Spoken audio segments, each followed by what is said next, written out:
তাদেরকে আমি স্মরণ করি। করোনা ভাইরাস একটা মহামারী আকারে সারা বিশ্বে দেখা দিয়েছে। আমরা আমাদের অনেক জনকে হারিয়েছি, আর বিশেষ করে এই সংসদেই আমরা আমাদের অনেক সদস্যকে হারিয়েছি। এবার এই চলতি সংসদেই আমরা 3 জন সদস্যকে হারালাম। আমি তাদের সকলেই আত্মার মাগফিরাত কামনা করি। শোক সন্তপ্ত পরিবারের প্রতি আমি সমবেদনা জানাচ্ছি। মাননীয় স্পিকার, 2020 সালে জাতির পিতার জন্মশতবার্ষিকী, 2021 স্বাধীনতার সুবর্ণ জয়ন্তী। এই 21 সালেই বাংলাদেশ উন্নয়নশীল দেশের মর্যাদা পেয়েছে। 2008 সালে নির্বাচনী ইশতেহারে আমরা ঘোষণা দিয়েছিলাম আমাদের রূপকল্প 2021, এবং এর মধ্যে আমাদের ছিল যে বাংলাদেশকে আমরা উন্নত করব। এই কৃতজ্ঞতা জানাই বাংলাদেশের জনগণের প্রতি, কৃতজ্ঞতা জানাই আমার দল এবং আমাদের সঙ্গে যারা অন্যান্য সংগঠন সহযোগিতা করছেন তাদের সকলের প্রতি।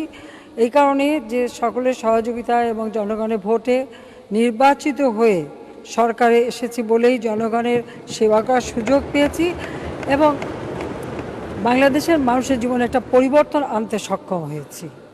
ক্ষুধা দারিদ্র্যপীড়িত মানুষ, শোষিত বঞ্চিত মানুষ, একবেলা অন্ন জুটত না, মাথা গোঁজার ঠাঁই ছিল না, চিকিৎসার সুযোগ ছিল না। মানুষের যেটা অধিকার আছে সেই অধিকার সম্পর্কে এদেশের জনগণ সচেতন ছিল না।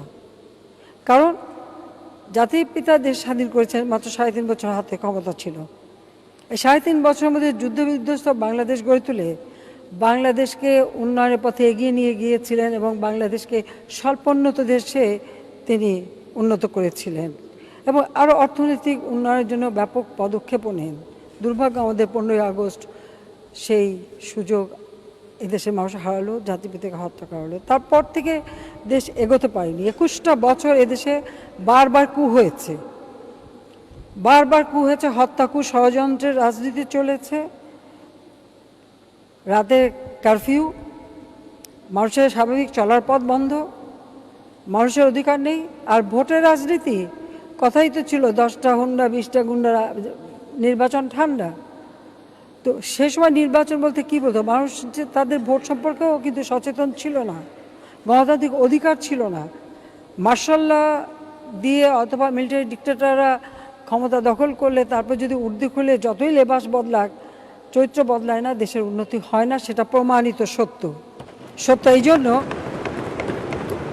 আমরা 96 সালে সরকার এসে অনেকগুলি উন্নয়নের কাজ আমরা করে যাই, কিন্তু 2001-এ আমরা আসতে পারিনি। কারণ আমি বাংলাদেশের গ্যাস বিক্রি করতে চাইনি। গ্যাস উত্তোলন করবে আমেরিকা, কিনবে ভারত। আমি বলেছি আমার দেশের মানুষের চাহিদা মিটিয়ে যদি অতিরিক্ত থাকে আমি 50 বছরের রিজার্ভ রেখে তার অতিরিক্ত থাকলে আমি বেচতে রাজি আছি, তাছাড়া আমি বেচবো না। তবে এখানে বেগম খালেদা জিয়া তিনি বুঝলেখা দিয়েছিলেন যে ক্ষমতায় গেলেই গ্যাস বিক্রি করবে। তা আমি বললাম যে গ্যাস পাবেও না, বিক্রি করতেও পারবে না, এবং সেটাই বাস্তবতা। যাই হোক, 2009 সরকার গঠন করার পর আল্লাহর রহমতে এবং বাংলার জনগণের ভোটে আমরা এই দীর্ঘ সময় ক্ষমতা আছি বলেই আজকের বাংলাদেশ সারা বিশ্বে একটা মর্যাদা পেয়েছে, দেশের মানুষ মর্যাদা পেয়েছে, বাংলাদেশ উন্নয়নের পথে এগিয়ে যাচ্ছে।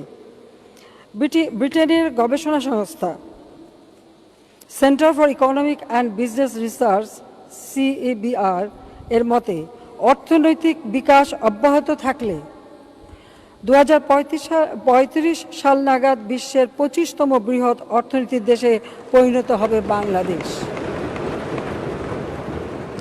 জাতিসংঘের টেকসই উন্নয়ন প্রতিবেদন 2021-এর তথ্য মতে SDGর বাস্তবায়নে অগ্রগতির ক্ষেত্রে বাংলাদেশ বিশ্বের শীর্ষ 3টি দেশের একটি হিসেবে স্বীকৃত। বৈশ্বিক শান্তি সূচক 2020 অনুযায়ী শান্তিপূর্ণ দেশ হিসেবে বাংলাদেশের অবস্থান 7 ধাপ উন্নীত। মাননীয় স্পিকার, বাংলাদেশকে শুধু উন্নয়ন যেন তেনভাবে না, একবারে আধুনিক প্রযুক্তি সম্পন্ন উন্নতি যাতে হয় আমরা তার ব্যবস্থা নিয়েছি।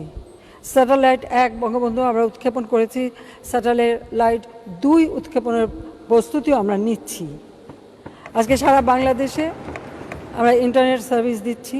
এই করোনা ভাইরাসের সময় আজকে যদি ডিজিটাল বাংলাদেশ প্রতিষ্ঠা না করতাম তাহলে কি অবস্থাটা হতো দেশের, একবার সবাই চিন্তা করে দেখেন। ছেলেপেলেরা হ্যাঁ স্কুল কলেজ সব বন্ধ থাকলেও লেখাপড়ার সুযোগ পেয়েছে অনলাইনে, রেডিও টেলিভিশনের মাধ্যমে। বেসরকারি খাতে টেলিভিশন রেডিও আমার সরকারি আমি উন্মুক্ত করে দিয়েছিলাম। প্লেন, আপনি এয়ারলাইন্স বলেন, হেলিকপ্টার বলেন, হাসপাতাল বা সব কিছুই আমরা বেসরকারি খাতকে উন্মুক্ত করে দিই। কেন? ব্যাপক হারে কর্মসংস্থান যাতে সৃষ্টি হয় তার জন্য। আমাদের লক্ষ্য বাংলাদেশকে এগিয়ে নিয়ে যাওয়া। সেই জন্য আমরা যেমন আশুকরণীয় মধ্যমেয়াদী দীর্ঘমেয়াদী পরিকল্পনা নেই, এবং সেই দিকে লক্ষ্য রেখেই আমরা যেমন 2008-এ 2021-কে আমরা নির্দিষ্ট করে প্রেক্ষিত পরিকল্পনা করেছিলাম। এখন 21 থেকে 2041, এই 2041-এ বাংলাদেশ কেমন হবে আমরা সেই পরিকল্পনাটাও কিন্তু প্রণয়ন করেছি। শুধু এখানেই থামি নাই, 41 পরে 2100 সালের এই বদ্বীপটা প্রজন্মের পর প্রজন্মের জন্য কীভাবে উন্নত হবে সেই পরিকল্পনাটাও কিন্তু আমরা ডেল্টা প্ল্যান 2100 করে দিয়েছি। যেদিন কেউ বাঁচে না, হয়তো আমরা থাকবো না, তারপরেও আমাদের প্রচেষ্টা হচ্ছে স্বাস্থ্যসেবা জনগণের দোরগোড়ায় পৌঁছে দেওয়া, শিক্ষা যেন প্রতিটি মানুষ ঘরে ঘরে পায় তার ব্যবস্থা নেওয়া, এবং বাংলাদেশে একটি মানুষও গৃহহীন থাকবে না, এটাই আমাদের সিদ্ধান্ত, যেটা জাতির পিতা বঙ্গবন্ধু শেখ মুজিব শুরু করেছিলেন স্বাধীনতার পর গুচ্ছগ্রাম নির্মাণের মধ্য দিয়ে। এবং তারই পদাঙ্ক অনুসরণ করে গুচ্ছগ্রাম, আদর্শ গ্রাম, তারপরে আশ্রয়ন প্রকল্প, এর মাধ্যমে আমরা গৃহহীন মানুষকে ঘর করে দিচ্ছি। 91 সালে বিএনপির আমলে ঘূর্ণিঝড়ে যারা সম্পূর্ণ বাস্তুহারা হয়ে ওই কক্সেস বাজারে বস্তিতে বসবাস করত, তাদেরকে ওই কক্সবাজার খুরুশকুলে আমরা ফ্ল্যাট নির্মাণ করে তাদের পুনর্বাসনের কাজ শুরু করেছি। বস্তিবাসী তারা যেন ভালোভাবে বাঁচতে পারে তাদের জন্য ফ্ল্যাট নির্মাণ করে দিয়েছি। তারা ভাড়া দিয়েই থাকবে, কিন্তু একটু ভালোভাবে বাঁচবে। বাংলাদেশে যেখানেই ভূমিহীন গৃহহীন মানুষ, তাদেরকে আমরা আশ্রয়ণ প্রকল্পের মাধ্যমে ঘর করে দিয়েছি। এই বলতে গেলে 96 সাল থেকে এ পর্যন্ত কম করে হলেও 10 লক্ষ মানুষকে আমি ঘর তৈরি করে দিয়েছি। মাননীয় স্পিকার, এবারের যে ঘটনাটা ঘটেছে এবং এখানে মাননীয় কোনো সংসদ সদস্য প্রশ্ন তুলেছেন আশ্রয় নিয়ে এবং সেখানে দুর্নীতি, এটা নিয়ে আমরা তদন্ত করেছি। দেখা গেছে 9টি জায়গায় আমরা দুর্নীতি পেয়েছি, আর 10-12টা জায়গায় যেখানে অতি বৃষ্টি হলো, সে বৃষ্টির কারণে মাটি ধসে ঘর পড়ে যাচ্ছে, সেখানে কিন্তু আরও অনেক ঘর ছিল। আর প্রায় 300টি জায়গায় যেখানে আমাকে প্রত্যেকটা ঘরের ছবি আমার কাছে আছে, পুরো তদন্ত করে দেখা গেছে, সেখানে দরজা জানলার উপরে হাতুড়ির আঘাত, ফ্লোরগুলি খুঁচে ওটা ভাঙা। আমি যদি জানতাম প্রশ্ন উঠবে আমি ছবিটা নিয়ে আসতাম, আগামীতে ছবি দেখাবো। সেখানে খুঁচে ভাঙা ইটের গাঁথনি, পিলার, সেটা ভেঙে ফেলে দেওয়া হয়েছে। এটা তো দুর্নীতির জন্য হয়নি, এটা কারা করলো? তবে হ্যাঁ, কারা করছে তদন্ত হচ্ছে, এর মধ্যে কিছু অ্যারেস্ট হয়েছে এবং তাদের অ্যারেস্ট করা হবে, তাদের ব্যবস্থা নেওয়া হবে। আমার প্রশ্ন, আমি এই কথাটা যখন বলি, দুর্নীতি দমন কমিশন তদন্ত বন্ধ করবে কেন? সেখানে আমার প্রশ্ন, তাদের তো তদন্ত বন্ধ করার কথা না, তাদেরকে তো বন্ধ করতে হবে, তাদের তো তদন্ত চালু রাখতে হবে, তদন্ত করে দেখতে হবে এখানে যারা ভাঙলো তারা কারা, তাদের উদ্দেশ্যটা কী ছিল, তারা কেন ভাঙলো, সেটা তো দুর্নীতি দমন কমিশন যদি তদন্ত করে থাকে এটা করতেই হবে। কিন্তু আমাদের মাননীয় একজন সংসদ সদস্য বললেন যে দুর্নীতি দমন কমিশনের লোক তাকে বলছে আমরা আর তদন্ত করব কি, প্রধানমন্ত্রী এই কথা বলেছেন। কিন্তু যে ভেঙেছে তারও নিশ্চয়ই কোনো উদ্দেশ্য ছিল। এখানে দুর্নীতি দমন কমিশন কোনো কর্মকর্তা তো এই কথা বলার কথা না, তো এই কথা যে কর্মকর্তা বলেছে যদি আমরা জানতে পারি তো তার ব্যাপারেও একটু খোঁজ নিতে হবে। এবং আমি দুর্নীতি দমন কমিশনকে বলবো, যে কয়টা ঘর, এই যে 300 ঘর ক্ষতিগ্রস্ত হয়েছে, প্রত্যেকটার তদন্ত তাদের করতে হবে এবং রিপোর্ট দিতে হবে। এটাই আমার কথা, তাদের রিপোর্ট দিতে হবে। অবশ্যই এখানে দুর্নীতি করলে আমি সেই দুর্নীতি মানতে রাজি না, গরিবরে ঘর করে দেবো, সেখান থেকে টাকা মেরে খাবে। আমরা এখন ঠিক করেছি, আমরা একেবারে কংক্রিটের পিলার এবং আমরা স্টিলের ফ্রেম দিয়ে ঘর করে দিচ্ছি, সেইভাবে করে দেবো যাতে চট করে ভাঙতে না পারে। কারণ দরজা, জানলা, ফ্লোর সব কিছু ভাঙা, তো ছবি দেখলে বোঝা যায়। যাক, মাননীয় স্পিকার, বাংলাদেশে দারিদ্র্যের হার প্রায় 40% ছিল। আমরা এই অল্প সময়ের মধ্যে সেটা 20% নামিয়ে এনেছি। হয়তো করোনাকালীন সময়ে কিছু লোক কর্ম হারিয়েছে, কাজ পাচ্ছে না, তবে একেবারে না খেয়ে কেউ নেই। আমরা কিন্তু সকলকে সহযোগিতা করে যাচ্ছি। কাজে খুব অনেকে বলছে দারিদ্র্যের হার বেড়েছে কোথায়, গ্রামে না শহরে। তো এরকম অনেক তথ্য আমরা পাচ্ছি, হয়তো কিছুটা বাড়তে পারে, তবে একেবারে 20% থেকে 40% উঠে গেছে এ কথাটা সত্য না। এখানে কোনো এক মাননীয় সংসদ সদস্য ভুল তথ্য, অসত্য তথ্য দিয়েছেন। যাও, আমি এটুকু বলবো যে আমাদের মাথাপিছু আয় কিন্তু এই করোনাকালীন সময়েও $2,227 মার্কিন ডলারে হয়েছে। রেমিটেন্স 24 বিলিয়ন মার্কিন ডলারে বৃদ্ধি পেয়েছে, কারণ আমরা 2% করে ইনসেন্টিভ দিয়েছি। তাছাড়া যেখানে বিএনপি সরকার আমলে 2005-06 অর্থ বছরে রিজার্ভের পরিমাণ ছিল 3.5 বিলিয়ন, এই 3.5 বিলিয়ন কিন্তু বিএনপি সরকারের আমলের রিজার্ভ। আজকের বাংলাদেশে করোনাকালীন সময়েও 48.04 বিলিয়ন মার্কিন ডলার আমাদের রিজার্ভ। আমি সেখানে আলাদা একটা ফান্ড তৈরি করেছি, যেটা অবকাঠামো, বাংলাদেশ অবকাঠামো উন্নয়ন ফান্ড। এখানে অনেক কাজ আমরা নিজেদের অর্থায়নে করতে পারি, সেই ব্যবস্থাটা আমরা নিয়েছি।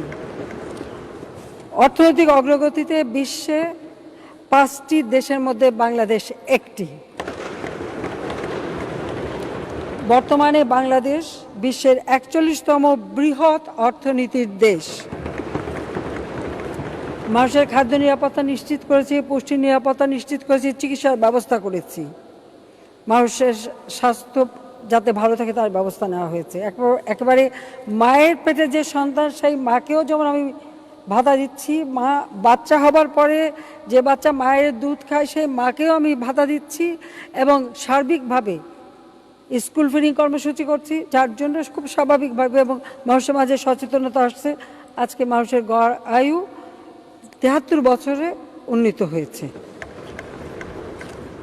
12 কোটি মানুষ এখন ইন্টারনেট ব্যবহার করে। আমাদের বিদেশে লোক যাওয়া, হ্যাঁ, ধারণা করা ছিল করোনার কারণে হয়তো অনেকে যেতে পারবে না বা ফেরত আসতে হবে। যারা ফেরত এসেছে সাথে সাথে তাদের আর্থিক সহায়তা দেওয়া এবং তাদের কর্মসংস্থান ব্যবস্থা, বিকল্প ব্যবস্থা সবই করা হয়েছে, বা ঋণের ব্যবস্থা করা হয়েছে। আবার এর মধ্যেও কিন্তু মানুষ কিন্তু বাইরে গেছে চাকরি বা কাজ করতে। এমনকি সেখানে যাদের কোয়ারেন্টাইন করতে হয়, অন্য দেশে যে কোয়ারেন্টাইন করতে গেলে অনেক বেশি খরচ। কয়েকটি দেশের সাথে আমাদের নেগোসিয়েশন হয়েছে, তারাই এই সমস্ত উদ্যোগ নেবে। দেয়া বাড়িতে কয়েকটা ফ্ল্যাট তাদের দিয়ে দেওয়া হয়েছে, বিল্ডিং দিয়ে দেওয়া হয়েছে, সেখানে তারা নিজেরা কোয়ারেন্টাইন করিয়ে এই কর্মীদেরকে নিজের দেশে নিয়ে যাবে। সেই সুযোগটা আমরা সৃষ্টি করে দিয়েছি। যখন আমাদের একটা লক্ষ্য ছিল যে আমাদের প্রবৃদ্ধি আরও বেড়ে যাবে, আমরা বেড়ে যাচ্ছে, আমরা 8 ভাগে উঠে গিয়েছিলাম, কিন্তু করোনার কারণে এটা আমাদের কিছু কমাতে হলো। 7.2% আমরা টার্গেট ধরেছি। এর মাঝেও আমরা প্রায় 5%-এর উপরে আমাদের প্রবৃদ্ধি রাখতে পেরেছি। কিন্তু সাথে সাথে মূল্যস্ফীতি, সবসময় মূল্যস্ফীতি আমাদের নিয়ন্ত্রণে। বর্তমানে আমাদের মূল্যস্ফীতি 5.3% রাখতে পেরেছি। আর আমি যদি সারা বছরটা ধরি, তো গড় প্রবৃদ্ধি আমাদের 6.6% আমরা রাখতে সক্ষম হয়েছি। হয়তো এই করোনা না থাকলে আমরা হয়তো আরও ভালো করতে পারতাম। এই সমস্ত উদ্যোগ সবসময় সহনশীল থাকে, তার ব্যবস্থা আমরা নিয়েছি। মাননীয় স্পিকার, আমাদের অনেকগুলি মেগা এই সমস্ত উদ্যোগ নেবে। দেয়া বাড়িতে কি দরকার, একটা ফ্ল্যাট তাদের দিয়ে দেওয়া হয়েছে, বিল্ডিং দিয়ে দেওয়া। কারণ বাংলাদেশের উন্নয়নের কি দরকার, যারা কথা বলেন নিজের টাকা পয়সা হলেই তো, চাকচিক্য বাড়লেই তো হয়ে গেল, বাংলাদেশের মানুষ যাক মরে, সেটাই হলো কথা। আমাদের তা না, আমার সার্বিক উন্নয়ন যাতে দেশের মানুষের হয়, এই জন্য করোনাকালীন সময় আমরা দেশের মানুষকেই কিন্তু সবথেকে বেশি সহযোগিতা দিয়েছি। আর পদ্মা সেতু নিয়ে যে দুর্নীতির কথা উঠেছিল, আমরা তো চ্যালেঞ্জ করেছিলাম, প্রমাণ করতে পারেনি বিশ্বব্যাংক বা কেউ। আজকে আমাদের নিজস্ব অর্থায়নে আল্লাহর রহমতে পদ্মা সেতু কিন্তু প্রায় সম্পূর্ণ হয়ে গেছে। আমরা বোধহয় আর কিছুদিনের পরেই আমরা সেখানে গাড়ি চালাতে পারবো, যেটা ধরা হচ্ছে যে 2022 সালের মধ্যে, জুন মাসের মধ্যে সেখানে চলাচল করা যাবে রেল, এবং সেখানে গ্যাসের লাইন, বিদ্যুৎ লাইন সব কিছু কিন্তু করা হচ্ছে, যাতে এখান থেকে গ্যাস আনতে কোনো অসুবিধা না হয়, সে ব্যবস্থাও আমরা নিয়েছি। মেট্রো রেল আজকে তো দৃশ্যমান, এবং আমরা এখন এই মেট্রো রেলটা উত্তরা থেকে একেবারে কমলাপুর স্টেশন পর্যন্ত যাতে যায় সেই ব্যবস্থা নিচ্ছি, এবং সমগ্র ঢাকা জুড়েই কিন্তু আমরা এই মেট্রো রেল এবং যোগাযোগ ব্যবস্থা আরও উন্নত করে দেব, যাতে অল্প সময়ের মধ্যে মানুষ যাতায়াত করতে পারে সেই ব্যবস্থা আমরা করে দেব। করোনাকালীন সময় মানুষের যাতে কষ্ট না হয়, বিশেষ করে আমাদের শ্রমিক, আমাদের যারা কৃষক, তারপরে সাধারণ মানুষ, খেটে খাওয়া মানুষ, দিনমজুর, তাদের যাতে কষ্ট না হয়, আমরা যেমন নগদ টাকা সবার হাতে তুলে দিয়েছি, তাছাড়া প্রত্যেকে আমরা প্রণোদনা দিয়েছি, এবং 1,31,641 কোটি টাকার 28টি প্রণোদনা আমরা দিয়েছি, যার ফলে এটা কখনো ওইভাবে হাহাকারটা হয়নি। আর স্কুল তো 12 তারিখ থেকে স্কুল খুলে গেছে, বিশ্ববিদ্যালয়গুলি খুলতে বলা হয়েছে, এটা তারা নিজেরা তাদের সিন্ডিকেটে সিদ্ধান্ত নেবে।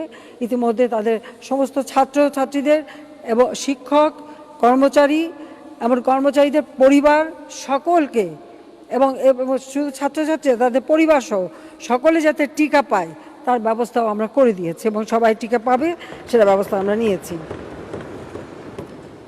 আমাদের সময় আমরা শুধু শিক্ষার উন্নতি করা না, শিক্ষা নীতিমালা নেওয়া, আমরা এমনকি শিক্ষার পাঠ্যক্রমটা আধুনিক যাতে হয় তার ব্যবস্থা মাত্র কয়েকদিন আগে আমরা সেই নীতিটা গ্রহণ করেছি। তাছাড়া এ পর্যন্ত আমাদের প্রায় যতগুলি স্কুল ছিল, কলেজ, স্কুল, সরকারি, এই করোনাকালীন সময় যেহেতু ক্লাস ছিল না, ঢাকা বিশ্ববিদ্যালয়ের হল থেকে শুরু করে, অফিস থেকে শুরু করে সবগুলি খুবই জরাজীর্ণ অবস্থায় পড়েছিল, সব কিন্তু মেরামত করা হয়েছে। শুধু কামরাগুলিতে, রুমগুলি তাদের ছাত্রদের তালা দেওয়া, সেই জন্য সেখানে করা মানে সেটাকে সংস্কার করা যায়নি। এর বাইরে প্রত্যেকটা সরকারি শিক্ষা প্রতিষ্ঠান সমগ্র বাংলাদেশে আমরা কিন্তু মেরামত করে দিয়েছি। এটা আপনারা নিজেরা এখন যে দেখতে পারবেন কত সুন্দর হয়ে গেছে, এবং প্রত্যেকটা কাজের আগের কি অবস্থা ছিল আর তারপরে কি হয়েছে সব ছবি কিন্তু আমাকে পাঠানো, আমি দেখি বসে বসে, কাজে সেইভাবেই কিন্তু কাজ করা হয়েছে। আর তাছাড়া স্কুলে প্রায় মাধ্যমিক উচ্চ শিক্ষা বিভাগের আওতায় 1977টি মাধ্যমিক বিদ্যালয়, 92টি সরকারি বেসরকারি কলেজে একাডেমিক ভবন নির্মাণ করা, 4,770টি মেরামত সংস্কার করা হয়েছে, 1,583টি র্যাম্প নির্মাণ করা হয়েছে যারা প্রতিবন্ধী বা চলতে পারে তাদের জন্য সুবিধা হয়, 7,760টি ছাত্রী টয়লেট করা হয়েছে। আগে ছাত্রছাত্রীদের আলাদা টয়লেট ছিল, এখন প্রত্যেক স্কুলে আলাদা টয়লেটের ব্যবস্থা করা হয়ে গেছে। পাশাপাশি কারিগরি মাদ্রাসা শিক্ষা বিভাগের আওতায় 318টা মাদ্রাসা ও কারিগরি শিক্ষা প্রতিষ্ঠানে একাডেমিক ভবন নির্মাণ করা হয়, 955টি মেরামত সংস্কার কাজ সমাপ্ত হয়, 262টি র্যাম্প ও 368টি ছাত্রী টয়লেট নির্মাণ করা হয়েছে। আমি আরেকটি কথা বলবো যে ভ্যাকসিনের কোনো সমস্যা আল্লাহর রহমতে নেই। আমরা প্রায় 24 কোটির মতো আমরা ভ্যাকসিনের ব্যবস্থা করতে পেরেছি। 24 কোটি টিকা আমরা ক্রয় করব, ইতিমধ্যেই আমরা ভ্যাকসিন দিতে শুরু করেছি, কাজে এটার কোনো অসুবিধা হবে না। আর তাছাড়া আমাদের দেশে যাতে ভ্যাকসিন তৈরি হয়, ইতিমধ্যে আমাদের দেশীয় কোম্পানি এবং বিদেশি কোম্পানির মধ্যে চুক্তি হয়ে গেছে, আর তার বাইরেও আমরা নিজেরা তৈরি করার জন্য ইতিমধ্যে 10 একর জায়গা নিয়ে সেখানে আমরা যাতে তৈরি করতে পারি, ল্যাব তৈরি করা, মলিকুলার ল্যাব যেখানে টেস্টিং হবে সেটার ব্যবস্থা আমরা নিয়েছি। সব ধরনের কাজ কিন্তু আমরা করে যাচ্ছি। হতাশার কথা লেখে, এটা আমাদের দেশের মানুষের একটা বদ অভ্যাসও আছে, কথা কথা হতাশ হওয়া, আর যতই কাজ করি তারপরে বলে এটা হলো না কেন, ওটা হলো না কেন। আমি একটু বলবো যে এটা না বলে আগে কি ছিল আর এখন কি আছে সেটা দেখলেই তো হয়ে যায়, সেটাই দেখতে পাবো। ওই যে আছে কিছু লোক তো আছে না, যে যারে দেখতে নারী তার চলন বেকা, তো এই অবস্থা কিছু লোক ভোগে, আর কিছু একটু হতাশা এমনি ভোগে, তো সেটা নিয়ে আমার কোনো নেই। আর মিডিয়াতে কি লিখলো আর টক শোতে কী বললো, আমি কিন্তু ওইটা শুনে কখনো এই দেশ পরিচালনা করি না। আমি দেশ পরিচালনা করি আমার অন্তর থেকে, কারণ আমার বাবা এই দেশ স্বাধীন করেছেন ওই দরিদ্র মানুষের জন্য, বছরের পর বছর তিনি জেল খেটেছেন, নিজের জীবনটাকে উৎসর্গ করে দিয়েছেন। সেই মানুষগুলির জন্য কি কাজ করতে হবে সেটা আমি মনে করি যে যেটা আমি শিখেছি আমার বাবার কাছ থেকে, মায়ের কাছ থেকে, আমি সেটাই কাজে লাগাই এবং মানুষ তার সুফল পাচ্ছে কিনা সেটাই আমি যাচাই করি। ও কে কি বললো ওটা শুনে হতাশ হওয়া বা উৎসাহিত হওয়ার আমার সাজে না, আমি করি না, এটা হলো বাস্তবতা।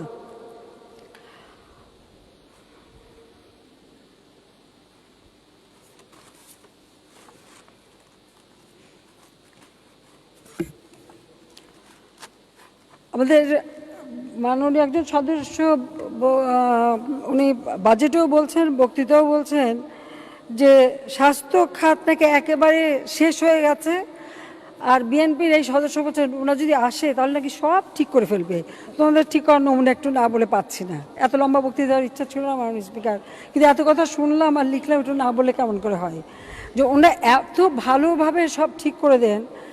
আমি 96 সালে সরকার আসার পর বেসরকারি খাতে যাতে হাসপাতাল তৈরি হয় সেই সুযোগ দিয়ে দিলাম।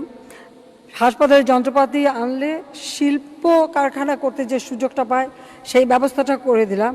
এবং যতগুলি ইনস্টিটিউট, কিডনি, নিউরো, ক্যান্সার থেকে শুরু সবগুলি অন্তত ছোট আকারে ভিত্তিপ্রস্তর স্থাপন করলাম এবং তার কাজও শুরু করে দিয়ে গেলাম। কিছু কিছু শুরু হলো।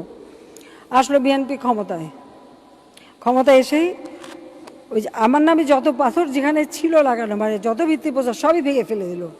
আবার সেটাকে আবার নতুনভাবে দুটো একটা হয়তো চালু করছে, কিন্তু সেভাবে আর কাজ করেনি।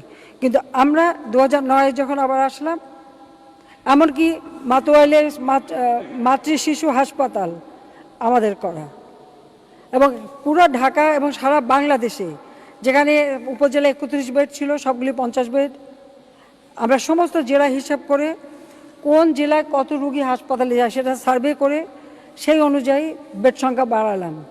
হ্যাঁ, অনেক জায়গায় লোক নিয়োগ বা এসব একটু, কারণ আমরা এগুলি করতে করতে আমাদের 5 বছর সময় শেষ।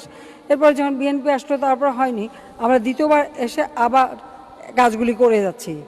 এ পর্যন্ত 2009 থেকে এ পর্যন্ত 15টারও বেশি বিশেষায়িত হাসপাতাল আমরা নির্মাণ করেছি।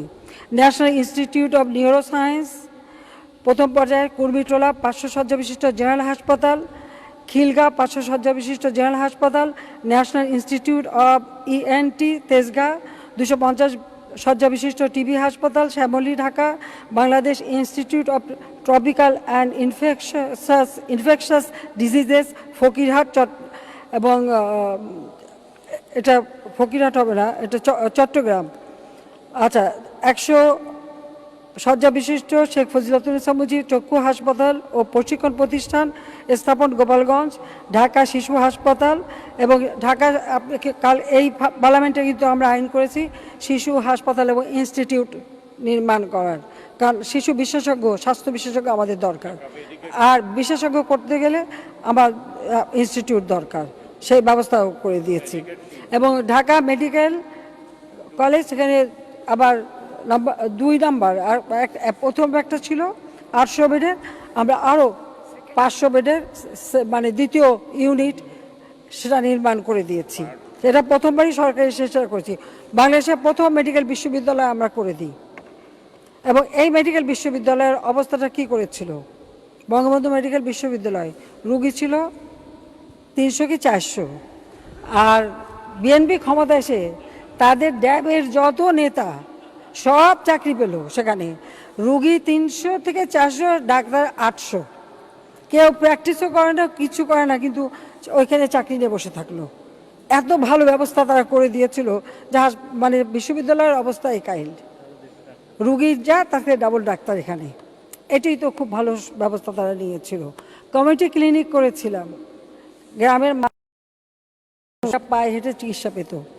বিএনপি ক্ষমতা এসে সেটা বন্ধ করে দিল, কারণ খালেদা জিয়া বলল যে কমিউনিটি ক্লিনিক চালু হলে সবাই নাকি নৌকায় ভোট দেবে, সেজন্য ওটা বন্ধ। পরে এসে সেখানে গরু ছাগল চড়তে শুরু করলো অথবা জুয়ার আড্ডা বসতো। আবার আমরা দ্বিতীয়বার ক্ষমতা এসে আর সারা বাংলাদেশে এই কমিউনিটি ক্লিনিক আমরা আবার চালু করেছি। কমিউনিটি ক্লিনিক, পারিবারিক মানে পরিবার পরিকল্পনা, মাতৃ শিশু মঙ্গল হাসপাতাল সব ধরনের ব্যবস্থা আমরা করে দিয়েছি, যার জন্য মাতৃমৃত্যু হার কমেছে, শিশু মৃত্যু হার কমেছে, সব দিক থেকে মানুষ আছে এবং চিকিৎসা পাচ্ছে।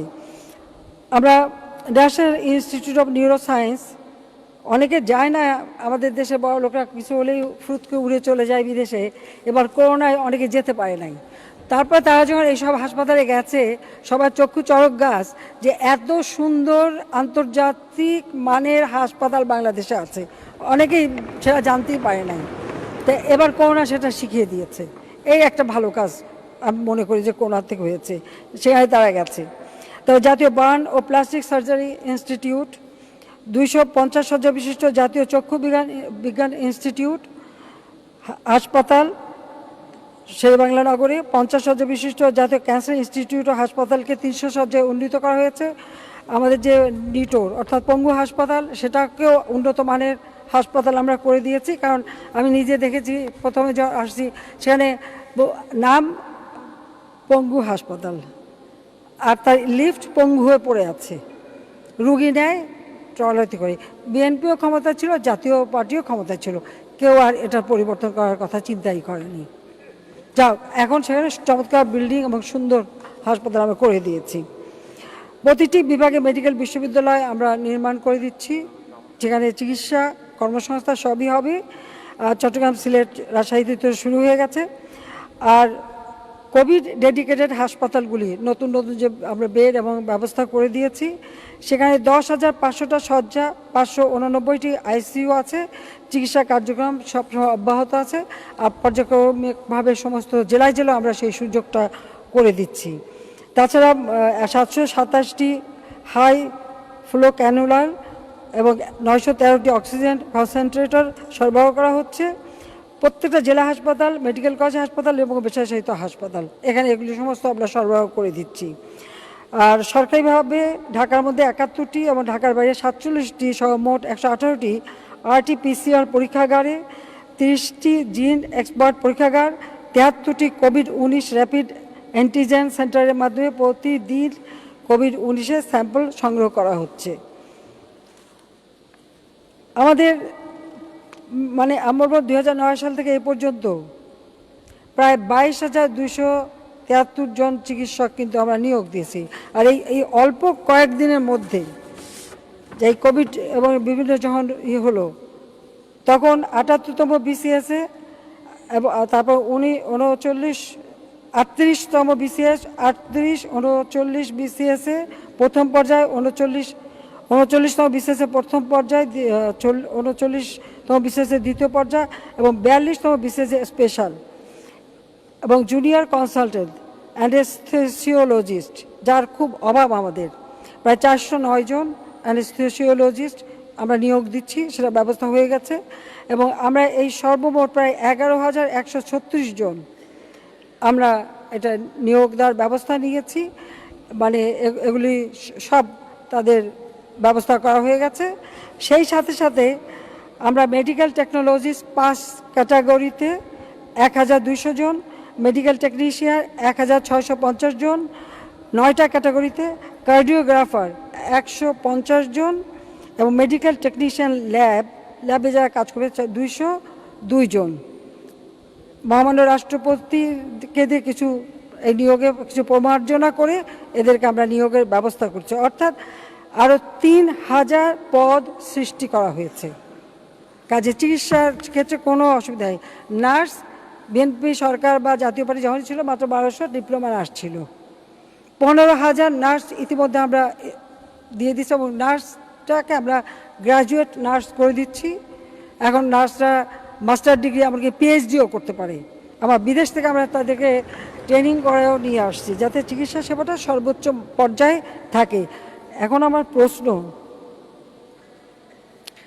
স্বাস্থ্যসেবা ভেঙে পড়লো কীভাবে? কি এত ডাক্তার নিয়োগ দিয়েছি সেই জন্য? নাকি যারা কথা বলে ভেঙে পড়লো তাদের মনটাই ভেঙে গেছে এত ভালো কাজের জন্য? মনে হয় সেটাই হবে। সারা দেশে যোগাযোগ ব্যবস্থা নিশ্চিত করবার পদক্ষেপ আমরা নিয়েছি। সেখানে আমাদের যে গ্রামীণ সড়ক, এখানে 3,21,322 মিটার নতুন ব্রিজ নির্মাণ করা হয়েছে। 80,825 কিলোমিটার পাকা পল্লী সড়ক রক্ষণাবেক্ষণ, 375টা দীর্ঘ সেতু নির্মাণ, 1,338টি ইউনিয়ন পরিষদ কমপ্লেক্স ভবন। এই ইউনিয়ন পরিষদ কমপ্লেক্স, এটা কিন্তু আমার ধারণা, আমি করে দিয়েছিলাম, যে একটা জায়গায় যে মানুষ সব সেবা পাবে। 346টি উপজেলা পরিষদ কমপ্লেক্স ভবন নির্মাণ ও সম্প্রসারণ, 2,154টি গ্রোথ সেন্টার ও হাট বাজার উন্নয়ন এবং 1,762টি সাইক্লোন শেল্টার নির্মাণ। রেলওয়ে নেটওয়ার্ক ব্যাপকভাবে চলছে।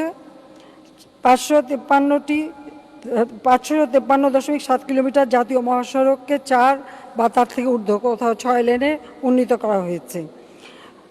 অর্থাৎ আমরা আর বিদ্যুতের কথা, আমাদের কিছুক্ষণ আগে বিদ্যুৎ মন্ত্রীও প্রতিমন্ত্রী বলেছেন, বিদ্যুৎ এখন ঘরে ঘরে পৌঁছে গেছে। 99.9% বিদ্যুৎ কিন্তু মানুষের ঘরে পৌঁছে গেছে।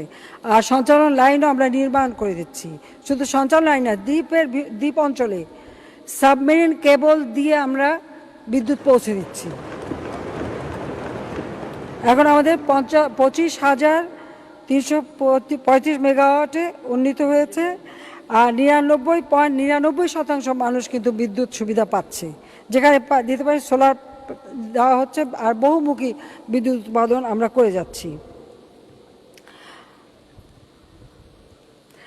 আমাদের দেশের কোনো মানুষ যেন অসুবিধা না থাকে, যে বয়স্ক ভাতা, বিধবা ভাতা, তারপরে যারা স্বামী নিগৃহীতা সেই ভাতা, যারা প্রতিবন্ধী তাদের ভাতা, আমাদের অসচ্ছল মুক্তিযোদ্ধা ভাতা, আমরা ব্যাপকভাবে এই ভাতা দিয়ে যাচ্ছি। 57 লাখ বয়স্ক, 24,75,000 বিধবা ও স্বামী নিগৃহীতা, 22 লক্ষ প্রতিবন্ধী ভাতা আছে।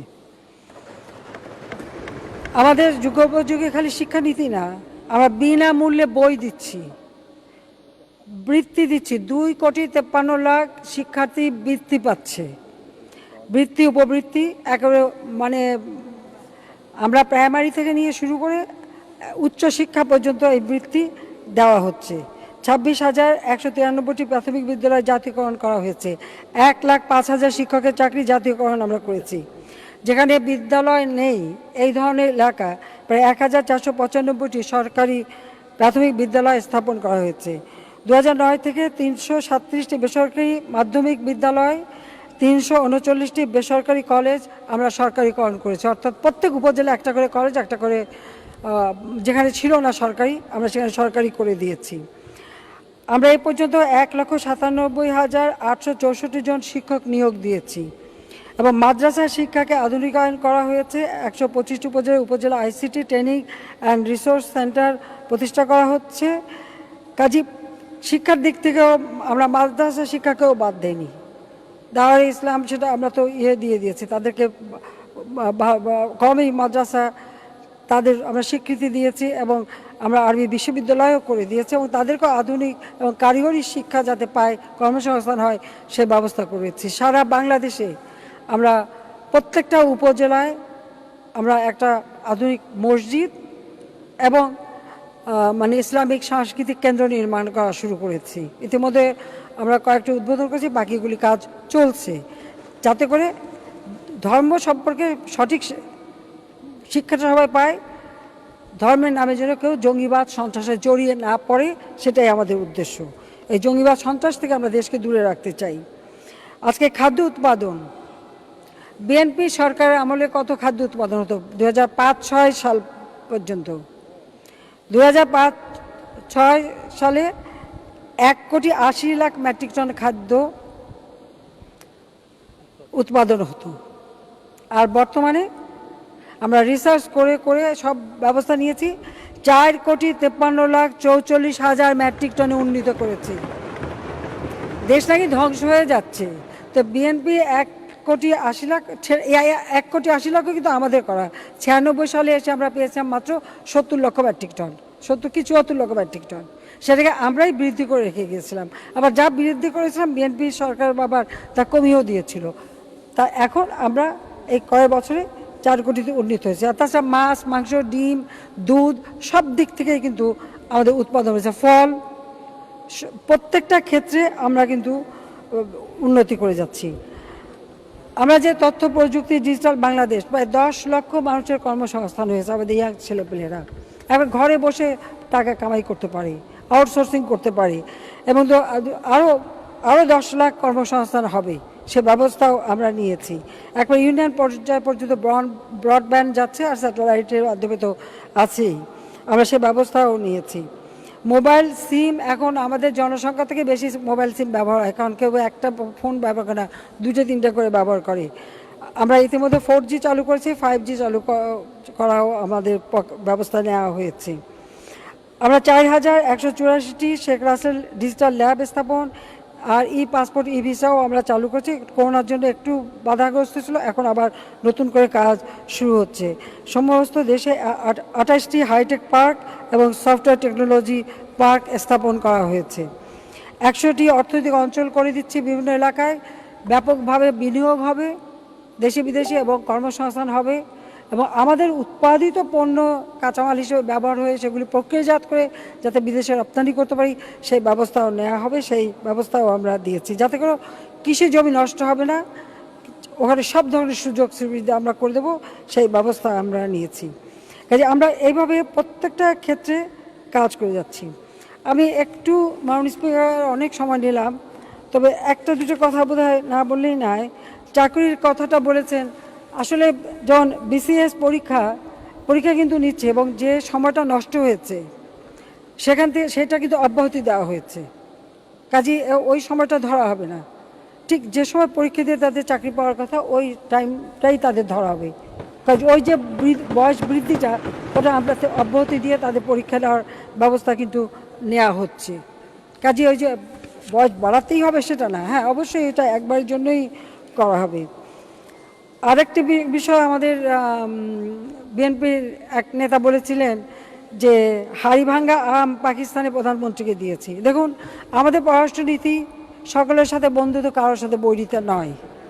আমি শুধু পাকিস্তান না, আমি ভারত, পাকিস্তান এবং আমাদের আশেপাশের প্রতিবেশী জায়গা, একেবারে আমরা নেপাল, ভুটান, শ্রীলঙ্কা, এমনকি মধ্যপ্রাচ্য থেকে শুরু করে সব দেশেই কিন্তু এই আম পাঠিয়েছি, কারণ আমাদের আম অত্যন্ত সুস্বাদু। একটা হচ্ছে বন্ধুত্বের নিদর্শন, আর একটা হচ্ছে আমার এই উৎপাদিত পণ্য বাজারজাতকরণ, বাস্তব কথা। এটা দুই দিকেই আমাকে দেখতে হবে। সেটা আম কিন্তু সবাইকেই পাঠিয়েছি। হ্যাঁ, পাকিস্তান 71 সালে পাকিস্তানি সেনারা আমাদের জন্য যে অত্যাচার করেছে সেটা নিশ্চয়ই আমরা ভুলতে পারি না, তো ভুলে গিয়েছিল বিএনপি।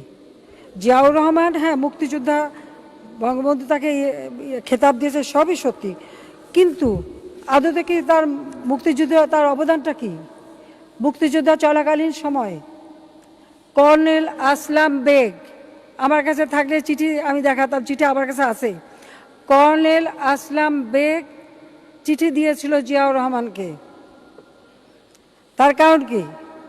জিয়াউর রহমান ছিল, সে ছিল ইসের কি বলে একটা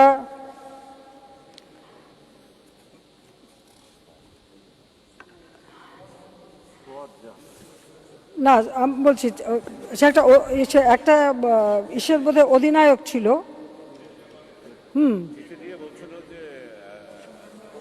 তো জিয়াউর রহমানকে যখন আসলে খালেদ মোশাররফ, আমি একটু গতবার একটু ভুল বলছিলাম, খালেদ মোশাররফ যখন আহত হয়ে যায় তখন মেজর হায়দার দায়িত্ব নিয়েছিল, জিয়াউর রহমান সেক্টর কমান্ডার হয়নি। সে একটা ইসের অধিনায়ক হিসেবেই কাজ করেছে।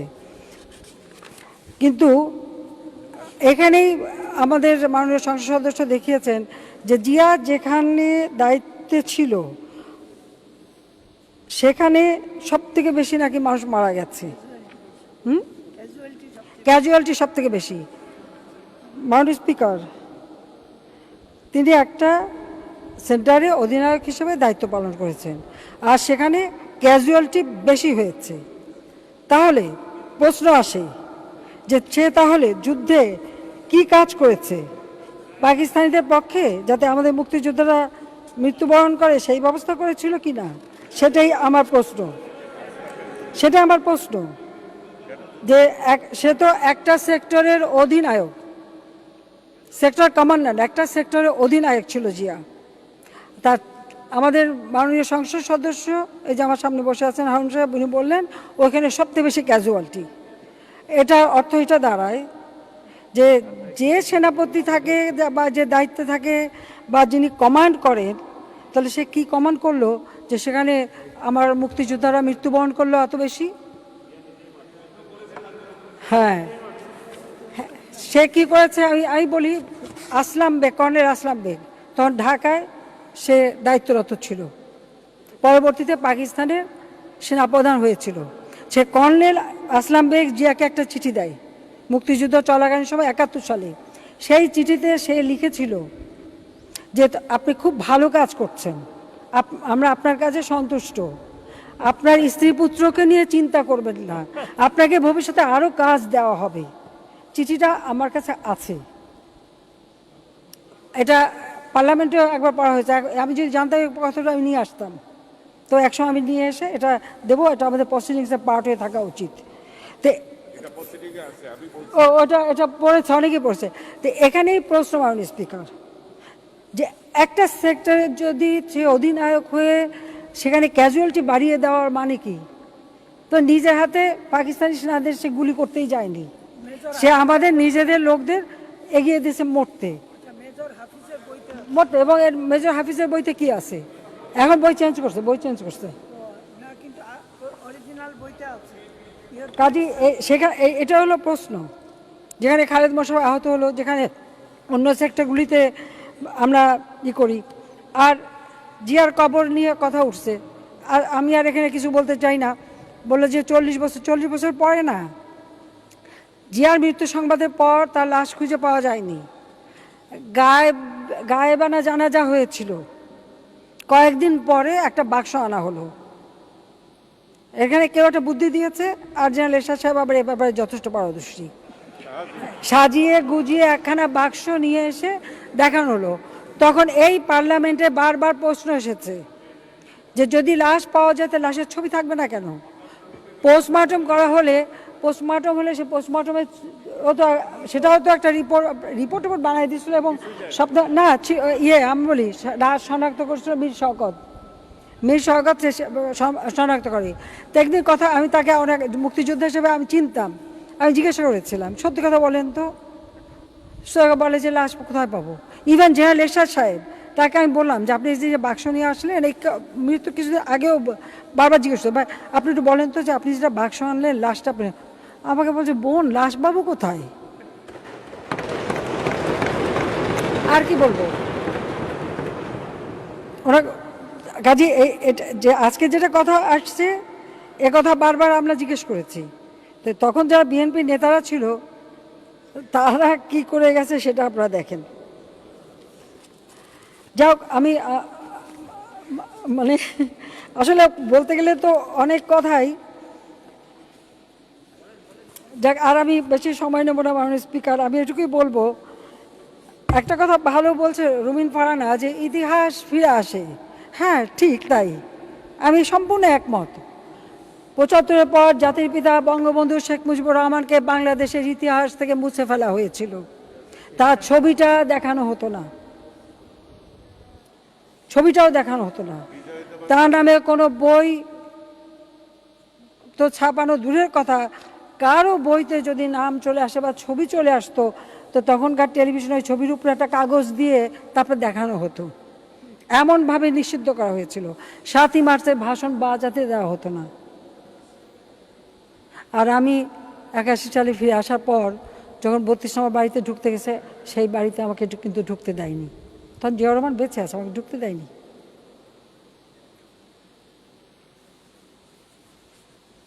ইতিহাস ২১ বছর বাংলাদেশের বিকৃত ইতিহাস।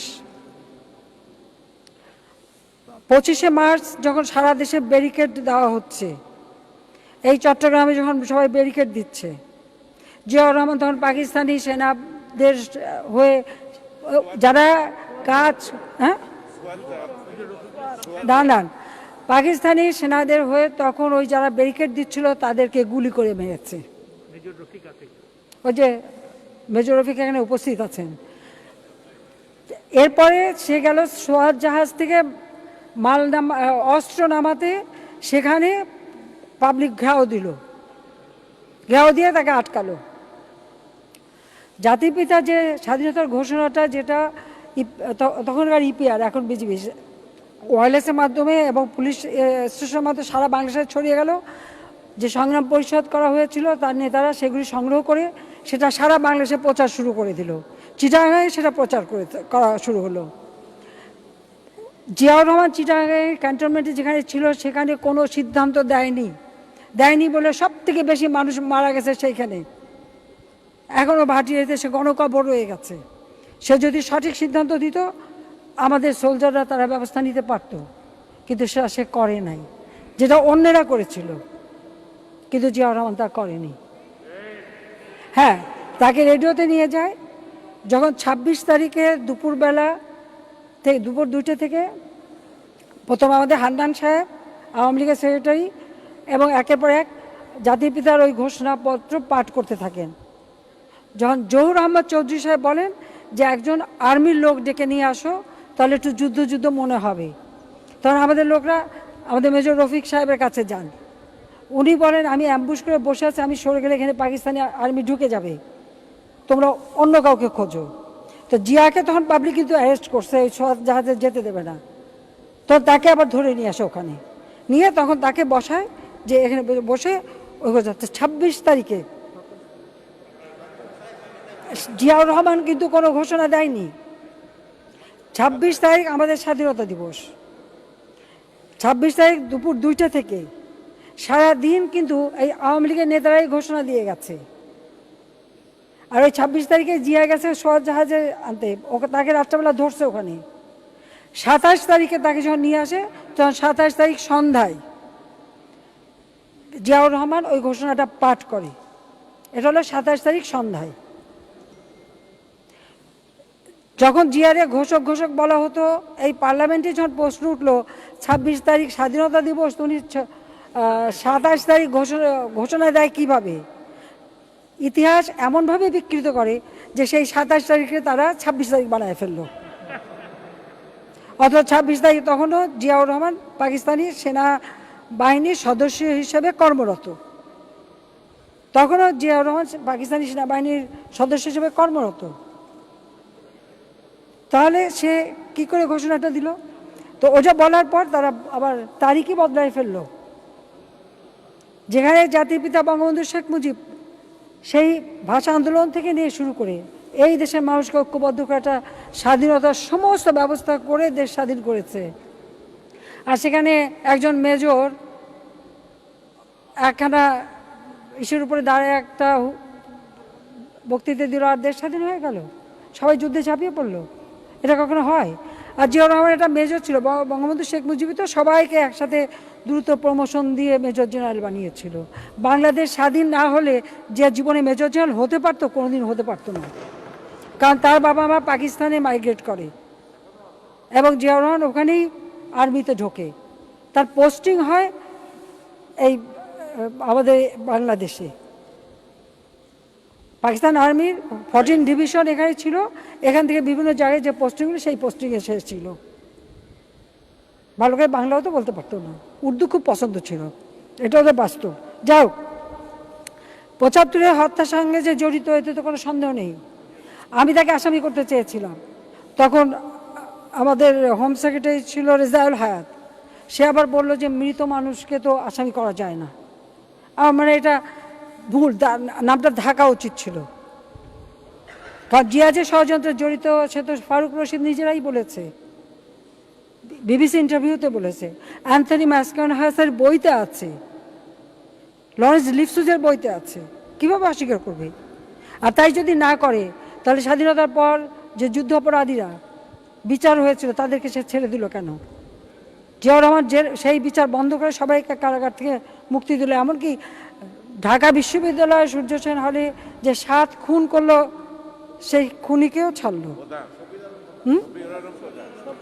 না আমার বলতে চাই না, সবাই জানে, এরকম আরও অনেককেই করছে, আরও আছে। ওই যে বাগেরহাট, খুলনার এখনও বিএনপি নেতা, সেও 2 মার্ডার কেসে আসামি বন্দী ছিল, যে আসা এই খুনিটা নিয়ে এসে সব দল করলো।